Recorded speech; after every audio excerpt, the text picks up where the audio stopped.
nuestros estudios el arquitecto Fernando Pauta. Él es docente de la Facultad de Arquitectura, fue su decano y, por qué no decirlo, es también un aspirante a llegar eventualmente al rectorado de la universidad. Bienvenido, arquitecto Pauta. Acabamos de tener un diálogo muy interesante con un destacado educador universitario, el padre Javier Herrán, rector de la Universidad Politécnica Salesiana. Algunas reflexiones muy importantes hizo el padre Herrán, entre ellas el hecho de que Ecuador debe encontrar nuevas formas de convivencia, y ha planteado esto también desde el escenario de las universidades.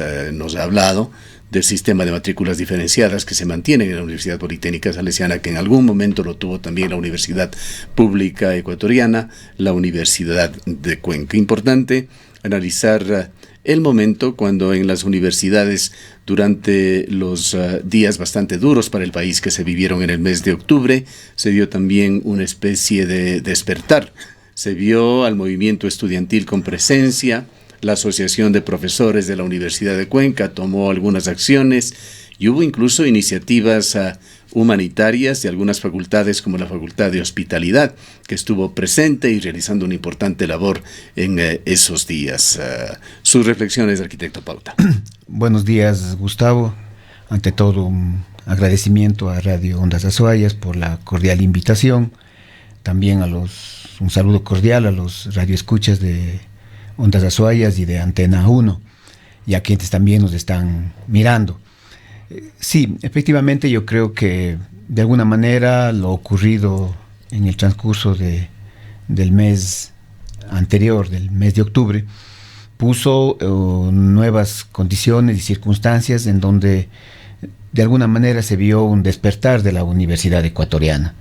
Creo que, sin que esto por supuesto tenga el carácter de general, sin embargo creo que sobre todo los gremios universitarios se hicieron presentes en este proceso destinado a reclamar al gobierno nacional la adopción de medidas de política económica, de medidas de política laboral que sean más justas, sean más equitativas, que no sean regresivas de derechos, en fin, ¿no es cierto? Y pudimos ver un movimiento estudiantil, particularmente aquí en Cuenca, que efectivamente se sumó a las fuerzas y organizaciones sociales, particularmente a los movimientos indígenas, para sumarse, insistimos, a ese proceso de reclamo, de protesta altiva, protesta firme, pero respetuosa de las medidas económicas contempladas en el ya famoso Decreto Ejecutivo 883. También, de hecho, los gremios se han manifestado, insistimos, en el caso de nuestra universidad, tanto la Asociación de Profesores de la Universidad de Cuenca cuanto la Asociación de Empleados y Trabajadores de la misma tuvieron una acción mancomunada, junta. Inclusive muchos de sus manifiestos y expresiones públicas fueron de manera conjunta. Hubieron asambleas, hubieron espacios de debate. En la propia manifestación también pudimos sumar esos esfuerzos, y creo que de alguna manera la Universidad de Cuenca se hizo presente. Sí nos preocupa, Gustavo, sí nos deja un sinsabor, como decimos en el lenguaje coloquial, la actitud del Consejo Universitario, que se limitó simplemente a hacer un comunicado pidiendo la derogatoria de los decretos de emergencia, los decretos de la fijación de paro, de toques de queda, en fin, pero no se pronunció en nada respecto del contenido del Decreto Ejecutivo 883. Sí, fue una excitativa. Así es. A quitar pero el cognitivo, por lo menos, Gustavo, decreto, pero sin mayores reflexiones. Claro, es decir, pero por lo menos lo que podía el Consejo Universitario en pleno es pedir al gobierno nacional la revisión de las medidas contempladas en el referido decreto ejecutivo y la necesidad de buscar un diálogo para encontrar salidas al país. Porque hay que entender, Gustavo, que efectivamente la academia es consciente de la crisis fiscal. Vemos que el presidente de la República no tiene los recursos suficientes en la caja fiscal, y que es una hora en la que todos tenemos que aportar para que el país salga adelante. Sin duda, ya quienes son responsables de esa situación deben recibir las medidas y las sanciones que establece nuestro ordenamiento jurídico, sin duda, pero hay una situación de emergencia, y entonces todos tenemos, como decimos otra vez coloquialmente, arrimar el hombro para sacarle al país adelante. Y entonces sí me preocupa, Gustavo, perdone, que no haya existido una decisión en el sentido de política universitaria, de hacer un exhorto firme, serio, contundente al gobierno nacional pidiendo la revisión de esas medidas de política económica y de política laboral. Incluso, Gustavo, porque una de ellas, en mi opinión, atentan a las propias condiciones de la calidad de la educación, cuando se hablaba de que en los nuevos contratos con los funcionarios públicos, esos contratos iban a tener una deducción del 20% en la remuneración, situación que de llegar a las universidades significaba que alrededor de 700 profesores, que son los ocasionales de este momento en nuestra universidad, iban a ver reducida su remuneración en una proporción tremendamente significativa. Y eso sin duda va a obligar o obligaría a nuestros profesores ocasionales a buscar otras labores adicionales para generar sus ingresos, sino a buscar otras oportunidades y empleos de trabajo, sino a buscar el profesorado en otras universidades, particularmente en las universidades privadas, y en donde entre los profesores, por supuesto, un importante segmento de los profesores ocasionales, mal llamados, contratados, existen importantes recursos humanos de alto valor. ¿Cómo han quedado estas situaciones que han significado amenazas para importantes estamentos universitarios? Pues algunas de las decisiones que se dieron en el decreto 883 han sido retiradas, pero otras se encuentran incluso en tratamiento en la Asamblea a través de la reforma de distintos cuerpos legales. Lo que demuestra primero eso, Gustavo, es de que efectivamente habían otras alternativas. Cuando en un momento dado se hizo público el contenido del decreto 883, se decían que esas son las únicas opciones, que no hay mayor margen de maniobra para superar la crisis fiscal y atender los servicios de la deuda externa que tiene el país. Sin embargo, el paquete de medidas tributarias enviadas a la Asamblea Nacional muestran que efectivamente sí existen otras opciones de superar la crisis fiscal, insistimos, del país. Ahora, claro, ya en la Asamblea, como ha sido público, prácticamente nadie quiere asumir la responsabilidad de las medidas propuestas por el presidente de la República, porque tanto por intereses políticos como por intereses económicos hay suficientes argumentos, entre comillas, para decir ninguna de esas medidas en el orden tributario son pertinentes este momento en el país. Entonces, insistimos, Gustavo, esta situación vivida por el país demuestra que en forma previa al diseño, a la construcción de ese conjunto de medidas de política económica y de política laboral, antes debió hacerse el diálogo que ahora mismo está instalando el presidente de la República. Ayer se reúne con casi 50 representantes de la academia, de los sectores productivos, de los sectores laborales, la representación indígena, entre otros la FENOCIN, en fin, con ausencia de los representantes de la CONAIE. Pero demuestra que ese proceso, pues, Gustavo, debió ser antes de la fecha en la que se promulgó el decreto ejecutivo. El gobierno, en todo lo que sucedió en el mes de octubre, quizás su principal volubilidad ha sido la comunicación. Muy mal manejado el tema de comunicación y en consecuencia de socialización de lo que pretendía ser. Así es. Entonces, regresando a la perspectiva de mirar estos temas desde estos procesos que ha vivido el país desde la universidad, allí, insistimos, nos preocupa la situación de las resoluciones del Consejo Universitario, que la respetamos, no la compartimos, más aún cuando se abstuvo de participar en la marcha universitaria, ¿no?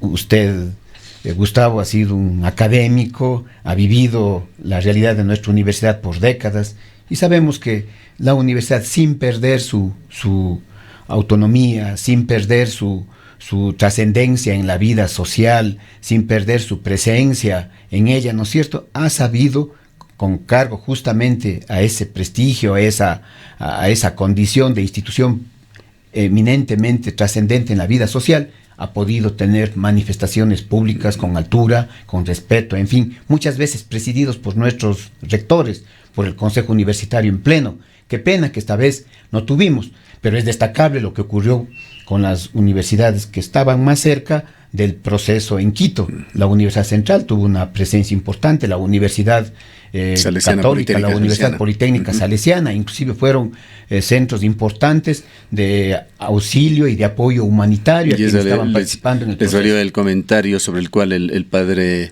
Herrán dijo no vale la pena ya continuar hablando de ese tema, refiriéndose a la frase de Osvaldo Jarrín, el ministro de Defensa, que calificó a las universidades que usted acaba de mencionar como centros logísticos de abastecimiento para manifestantes y grupos que actuaban vandálicamente. Sí, es primero que son absolutamente desacertadas las declaraciones del ministro de Gobierno. Otra vez, Gustavo, usted recordará, o por lo menos a mí me ha recordado, de que esas eran las frases de la década de los 70, de los 80, para acusar a la universidad. Nos han vuelto un poco a la época del Plan Cóndor. Exactamente, ¿no es cierto? Que ya nomás las universidades son centros de insurrección, centros de guarida de los terroristas y delincuentes. Qué pena. Muy malas la intervención del señor ministro, que por supuesto la rechazamos totalmente. No cree estar todavía en el ambiente que tenían los gobiernos en contra de las universidades en la década de los 70, en la década de los 80. Está equivocado el señor ministro y debería pedir disculpas, porque además hizo una grave generalización. Dijo, todas las universidades. Él debería, con cargo, siendo un funcionario público, está obligado, inclusive por principios constitucionales, efectivamente a respaldar sus declaraciones. Y entonces, lastimosamente, ha hecho unas declaraciones totalmente desafortunadas, lesivas. La universidad, y en general la Universidad Ecuatoriana, y sobre todo la universidad pública, no son entidades del Estado, no le pertenecen al Estado, no son, más correctamente, no son del gobierno. Se cree muchas veces de que sí, pues como son públicas, son más o menos ministerios del gobierno de turno, y no es así. Me parece que allí, insistimos, debería rectificar. Lo que hizo la universidad es tener una participación respondiendo a su papel, a su rol con la sociedad, de ser un factor de desarrollo, de ser una entidad que orienta a la sociedad. Ahora mismo sí nos parece pertinente, pues, Gustavo, que 3 o 4 universidades que tienen sus sedes también en la capital de la República están entre los 50 invitados por parte del presidente de la República a esta mesa de diálogo. Sí nos genera un poco de preocupación que también otras universidades, entre ellas la nuestra, sin necesariamente tener un delegado permanente allí, también esté participando de este proceso, porque esa es parte esencial de la vida universitaria. Es indiscutible la participación conspicua en la vida nacional de la Universidad de Cuenca, pero, que ojalá hubiese estado también. Claro, Gustavo, usted conoce, tenemos la Asociación del Sistema de Educación Superior, la ACESEG, cuyo presidente o presidenta es la señora rectora de la Universidad de la Escuela Politécnica del Litoral. Ese quizás debió ser el organismo que lidere una propuesta de las universidades en relación al proceso que ha vivido el país. Ahora, los tiempos complejos siguen, arquitecto Pauta. El día de ayer se ha estructurado un nuevo presupuesto ya para el año 2020 y hay que ver con lupa allí qué es lo que está pasando con el sector educativo, qué es lo que está pasando con las universidades, y más allá del conocimiento cabal de lo que se está proponiendo está esa enorme incertidumbre. Pues es un presupuesto que, entre otras cosas, contempla casi 700 millones de dólares basados en una focalización del subsidio a los combustibles, focalización que por otra parte la CONAIE ha dicho no va a aceptar. Claro, ahí va a ocurrir una disputa de puntos de vista, y aspiramos sobre todo, Gustavo, que efectivamente el gobierno encuentre los espacios para llegar a acuerdos y entendimientos, y efectivamente la CONAIE ha dicho no vamos a aceptar ninguna propuesta que signifique la eliminación de los subsidios, y a su vez el gobierno está incluyendo como parte del financiamiento del presupuesto del año 2020 la eliminación de los subsidios. Si no me recuerdo mal las cifras, supone un costo del barril del petróleo de $51. Está previsto, aspira sí, a que la inflación no supere el 1.5%, y el crecimiento realmente es muy modesto. El esperado para el próximo año creo que es del 0.5% del Producto Interno Bruto. Entonces la situación, Gustavo, sin duda es bastante difícil para el país, y ahí aspiramos sobre todo, inclusive en función de lo que ha planteado las propias Naciones Unidas, el Comité para la Educación, la Salud y el Desarrollo Social, de que no debe afectarse el presupuesto para la educación, que no debe afectarse el presupuesto para la salud, que no debe afectarse, entre otros, justamente los fondos destinados a generar subsidios. Hay que entender, Gustavo, y aquí en este propio medio he escuchado, por supuesto, diferentes versiones. Se satanizan los subsidios, pero uno, sí, desde el punto de vista económico, seguramente aparece como una perturbación del manejo de las finanzas de un país. Pero cuando en un país, creo yo, existen extremadas diferencias entre grandes abismos entre quienes más ganan y menos ganan, la presencia del Estado a través de la generación de subsidios para buscar una redistribución adecuada de la riqueza social, sin duda es necesario. Y claro, como concepto, creo yo, Gustavo, debería ser entendido como una situación transitoria, pues, hasta cuando esas condiciones de pobreza se superen. Lastimosamente no es así. El subsidio de la pobreza o el bono de pobreza o de desarrollo humano creado desde el gobierno de Maguad ya se ha vuelto casi una política pública permanente, pero porque el país no ha podido superar su estadio de desarrollo en el sentido de tener una amplia proporción de la población que no gana ni siquiera $3 por día para mantener mínimas condiciones de un papel muy importante que tiene que cumplir la universidad dentro de esto. Está por una parte los análisis que tienen que hacerse de esta situación que tiene tantas aristas, pues está lo económico, lo social, lo político, lo humano, todo puesto en discusión. Pero algo que no hemos observado es la generación de una agenda local. Se está de alguna manera poniendo dentro de este diálogo nacional una agenda local de la provincia de la Azuay, se está encaminando de alguna forma, vienen días cruciales realmente para estos acuerdos. Hay tantos temas que nos preocupan y que nos afectan, como la centralización que existe del gobierno ecuatoriano, el tema de la minería, el tema del agua, con otra situación tan polémica que se dio justamente en estos días, poniendo un secretario del agua, una de las personas más polémicas que se le podría poner allí, prácticamente a un minero en la Secretaría del Agua. Está la simetría económica con una provincia que aporta aproximadamente $800 millones al año, que no recibe una quinta parte de eso siquiera desde el gobierno. La simetría también en el maltratamiento que se evidencia en las carreteras, con un sistema vial que lo hemos visto voluble por todas partes, exacerbada en esta situación del paro nacional, los problemas locales de la salud, de la educación, etcétera, etcétera. Todos estos temas deben de alguna manera ser abordados y también recibir el aporte de las universidades para generar esta agenda local que lleve hacia las mesas, hacia los lugares en los cuales se toman decisiones, el planteamiento de estos problemas para que sean el comienzo también de eventuales soluciones. Sin duda, Gustavo, lo que usted toca es tremendamente trascendente, porque, dicho de otra manera, tampoco hay que esperar todo del Estado central. Así es. No todo debe esperarse en su visión ya más lo menos práctica. Que deberíamos tener son análisis, claro, planteamientos, planes estratégicos quizá, pero muy concretos para de una manera más ágil poder canalizar nuestras aspiraciones. Efectivamente, Gustavo, pero la propia normativa vigente en el país dispone, obliga, manda a formular una serie de instrumentos para llevar adelante al desarrollo a la provincia y al cantón. La preocupación que hay que expresar aquí, ¿no es cierto?, es de que lastimosamente estos procesos no se toman con la debida seriedad por parte de los gobiernos locales. Es una pena lo que ha pasado en la propia provincia de la Azuay, lo que acabamos de vivir en el último periodo administrativo. Un prefecto que no pudo mantener adecuadas relaciones de coordinación, adecuadas relaciones de cooperación pública y que ha impedido, ¿no es cierto?, en buenas cuentas, plasmar importantes proyectos de desarrollo. No ha podido lograr con los alcaldes de la provincia procesos de desarrollo que se sostengan en el tiempo. Por allí más han podido las divergencias políticas que el interés de trabajar mancomunadamente por el desarrollo de la provincia y del cantón. Algo, Gustavo, que con pena digo yo, está perdiendo la provincia de la Azuay. Recordemos que la propia provincia, y no se diga el Consejo Cantonal de Cuenca, hasta hace pocas décadas era generador de importantes proyectos de desarrollo.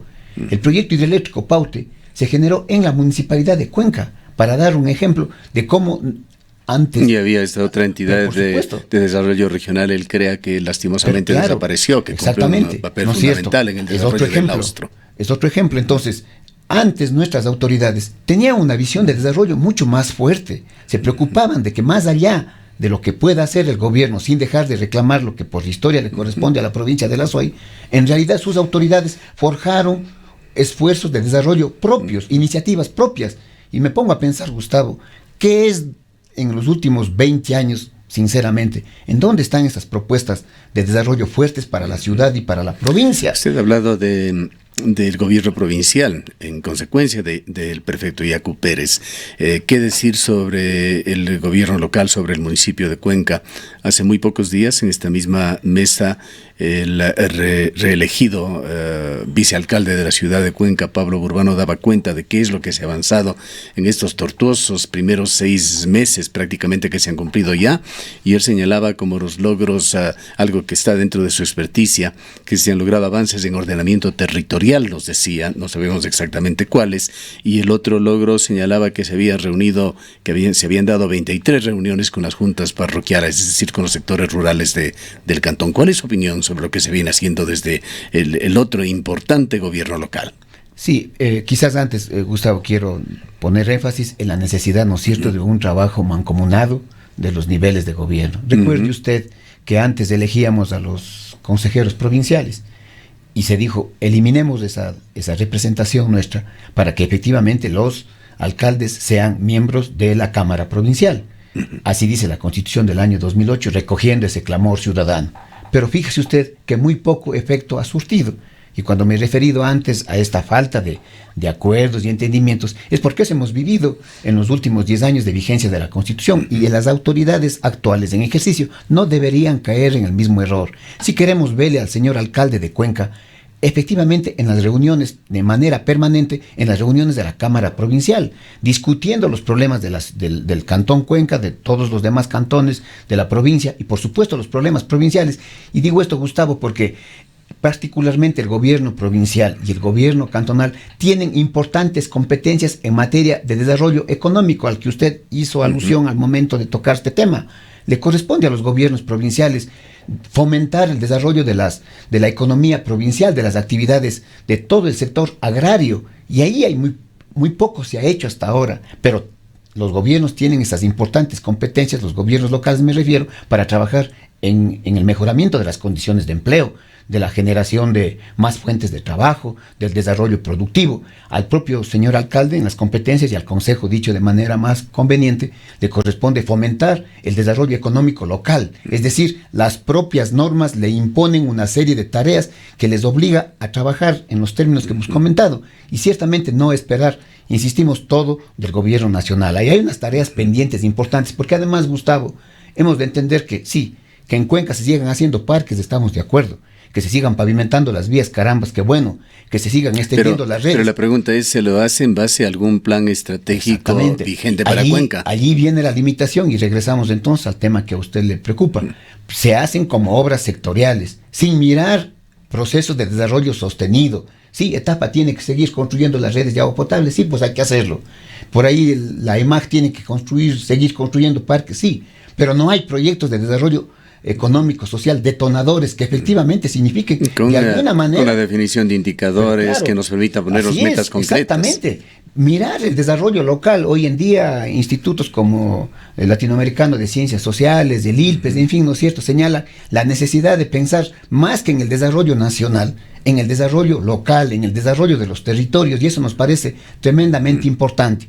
Tocando ahora el tema que usted hace un momento igualmente comentó, sí, este momento mismo, Gustavo, tanto el gobierno provincial como el gobierno cantonal tienen una enorme y linda oportunidad: formular el plan de desarrollo cantonal y el plan de desarrollo provincial y los correspondientes planes de ordenamiento territorial. Ahí está. Esa es una enorme y una linda oportunidad. ¿Para qué? Para juntar iniciativas con el sector productivo, con las universidades, con los sectores barriales, con las organizaciones sociales, buscar justamente un proyecto de desarrollo que llegue a acuerdos y consensos básicos con los diferentes agentes del desarrollo social, y buscar un trabajo mancomunado. Para ello necesitamos un liderazgo fuerte que deben ejercer nuestras autoridades. Sí, hay problemas de ordenamiento territorial del Cantón Cuenca, a los que ha hecho referencia el señor vicealcalde. Pero hay que ver, Gustavo, efectivamente cuál ha sido el pasado reciente. Se han formulado esos planes, pero no han servido sino para cumplir solamente una formalidad, y han servido para llenar los anaqueles de bonitos documentos. Hay que tener la decisión política, Gustavo, de planificar el desarrollo y de ordenar el territorio, pero de aplicar los planes. ¿Qué se dice, qué se comenta en la Universidad de Arquitecto Pauta sobre el proyecto Tranvía? Bueno, en realidad no ha sido motivo en los últimos meses que yo conozca, no ha sido motivo de eventos, de debates importantes, formalmente creados. Pero es alarmante la situación. Es alarmante. Un proyecto de esa dimensión paralizado, es alarmante. Con costos de mantenimiento de un proyecto que está en un estado latente, una especie de limbo de $200,000 mensuales para los contribuyentes de Cuenca. Así es, Gustavo, es terrible ese pasivo, si se puede llamar así, que este rato tenemos en Cuenca, ¿no? Mes que no funciona, el tranvía tiene ese pago al cual usted alude. Lastimosamente sí hay una verdad también, Gustavo. Es cierto que en la universidad en los últimos meses no hemos discutido. Es verdad que la universidad formalmente no ha podido, de lo que yo conozca, ninguna facultad se ha pronunciado sobre la situación actual de ese medio de transporte colectivo y encontrar algunas salidas. Pero por lo menos tiempo atrás sí lo hicimos. Como Facultad de Arquitectura, yo mismo como decano organizamos por lo menos 3 eventos de debate respecto del tema de la pertinencia del tranvía, de sus beneficios, en fin, inclusive con participación de los propios autores del proyecto en el aula magna de la Facultad de Arquitectura. Pero sabe lo que ocurre lastimosamente es de que todas las conclusiones, todas las recomendaciones que trabajosamente se generan en estos espacios, cuando uno los transmite a la autoridad de turno, no tiene ni siquiera un oficio de contestación diciendo les agradecemos por el envío de ese documento, y aun cuando sea más mentira que verdad, diciéndonos estas importantes conclusiones van a ser consideradas en el proyecto. Eso pasó, y lo digo con respeto, pero con absoluta seriedad. Pasó en la administración del doctor Paul Granda y pasó en la administración del ingeniero Marcelo Cabrera. Hicimos llegar en ambas oportunidades sendas comunicaciones informándoles sobre los resultados de los eventos trabajados en la Facultad de Arquitectura y Urbanismo, inclusive una de ellas con apoyo también de la Facultad de Ingeniería. Trabajamos toda una mañana, recogimos opiniones, criterios, elaboramos un documento técnico lo más objetivo posible, quitando toda sesgo que pueda pensarse que hay algún interés de deteriorar la imagen de la administración, en fin, alguna cosa de esa. Para nada. Informes absolutamente técnicos. Nunca, Gustavo, y eso lo digo yo porque fui decano y firmé los documentos, inclusive en alguna oportunidad firmó el propio señor rector de la universidad en aquellos años, el ingeniero Fabián Carrasco. Nunca recibimos ni siquiera una elemental respuesta. Entonces, Gustavo, ¿a dónde quiero llevar esta reflexión? A que muchas veces los políticos de turno se llenan la boca hablando de que vamos a pedir respaldo a la academia en campaña, visitan la universidad, es que queremos trabajar juntos con ustedes, queremos llevar adelante los proyectos que están pendientes, queremos que finalmente estas frustraciones, esos deseos y aspiraciones de desarrollo que no se han cumplido, ahora sí van a encontrar una salida. Esto queda en el discurso, Gustavo, porque en la práctica, aparentemente, a las autoridades, o en algunos casos con fundamento, uno puede decir, simplemente no les interesa. Llegan al poder y practican un diálogo de sordos. Exactamente, yo aspiro firmemente, Gustavo, firmemente. Las puertas de la Universidad de Cuenca, y creo que de todas sus facultades, están abiertas para que efectivamente exista una empatía, una conexión fuerte con muy necesaria el gobierno municipal, para catalizar a la actual administración. El gobierno provincial, Gustavo. No quisiera dejar de tocar un tema coyuntural, arquitecto Pauta. ¿Cómo está ese proceso de evaluación de las universidades que fue postergada también por los problemas del país? Un proceso de evaluación sin fines de categorización. Empezó el proceso el día lunes de esta semana, con la revisión por parte de los delegados del CASES, del Consejo de Evaluación, del Consejo de Aseguramiento de la Calidad de la Educación Superior. Han cambiado tanto las denominaciones de este organismo, del CASES, el día lunes, revisando toda la infraestructura física con la que dispone la universidad. Según este organismo, Gustavo, bueno, primero es un proceso en todas las universidades del país, no solo es en nuestra universidad. Según este organismo, el CASES, el Consejo de Aseguramiento de la Educación Superior, señala que este proceso tiene al menos 3 objetivos. Por un lado, que de esta evaluación, de esta acreditación, saldrán una serie de lineamientos para que las universidades puedan mejorar, puedan llevar adelante un proceso de mejoramiento continuo más conveniente, lo cual es pertinente, que además de afuera nos den algunas opiniones, nos den un criterio. Esto es bueno, absolutamente es bueno, y aspiramos que este organismo también trabaje fundamentalmente en el ámbito técnico, académico, y creo que esas recomendaciones serán pertinentes para todas las universidades del país. La posibilidad de redefinir en base a los resultados de estos procesos de evaluación y acreditación, Gustavo, la política pública respecto de las universidades. Sí, es necesario que vayamos mirando los efectos de las políticas públicas actualmente vigentes y cuánto están siendo pertinentes, cuánto algunas no están cumpliendo sus propósitos, porque lastimosamente en el país no evaluamos, Gustavo, las políticas públicas, no vemos sus beneficios. Se dictan leyes, pero no evaluamos el efecto de las leyes. Si es que una ley no cumple los objetivos para los cuales fue dictada, bien haría en darse de baja. Y el tercer objetivo que se propone la CASES en relación a este proceso es garantizar la calidad de la educación superior, lo cual igualmente nos parece pertinente. Aspiramos, no dudamos, Gustavo, de que por el trabajo mancomunado de todos nuestros profesores, de los compañeros profesores y profesoras, de nuestros compañeros empleados, trabajadores y del movimiento estudiantil, sin duda saldremos muy bien de este proceso de acreditación de la Universidad de Cuenca, pero también con un conjunto de recomendaciones y de nuevos desafíos. Mejor podríamos estar, pero creo que por el esfuerzo de cada uno de los profesores universitarios, de cada uno de sus servidores, la universidad logrará efectivamente cumplir los niveles de acreditación que hoy exige este organismo que rige la educación superior. Bien, gracias por su presencia. A usted, Gustavo. Ha escuchado al arquitecto Fernando Pauta, docente de la Facultad de Arquitectura de la Universidad de Cuenca.